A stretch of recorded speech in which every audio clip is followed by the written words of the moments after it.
ખુલ્લા નહીં કરવા અને જે ગરીબ માણસે રાજકોટ શહેરમાં પોતાની મહેનતની પાઈ જોડીને ઝૂંપડું કે કાચું પાકું મકાન ઊભું કર્યું છે એને નોટિસ આપીને તોડી પાડવાનો રિવરફ્રન્ટના નામે જે કારસો ઘડવામાં આવ્યો છે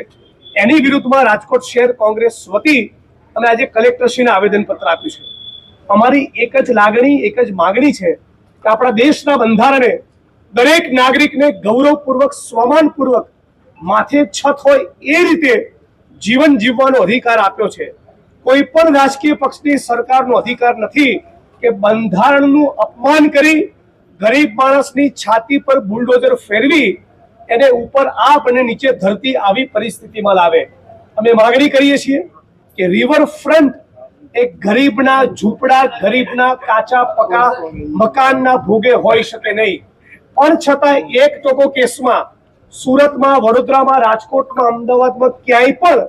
કોઈ પણ નાગરિકનું ઘર તોડવામાં આવે 1% કેસમાં તો એને મનપસંદ એવી વૈકલ્પિક વ્યવસ્થા ઊભી કરવી જોઈએ। આ બાબતના નામદાર ગુજરાત હાઈકોર્ટ, સુપ્રીમ કોર્ટના 1 ડઝનથી વધારે ચુકાદાઓ છે।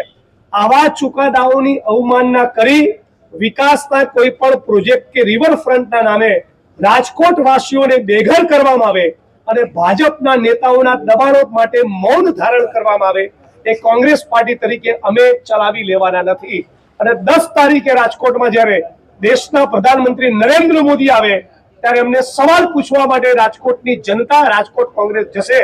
કે તમે જ્યારે પ્રધાનમંત્રીની ચૂંટણીનું ફોર્મ ભર્યું ત્યારે દેશની જનતાને વચન આપ્યું હતું કે મારા પ્રધાનમંત્રી બનેલા 5 વર્ષમાં ગુજરાતમાં અને દેશમાં એક પણ નાગરિક નહીં બચે જેના માટે છત ના હોય।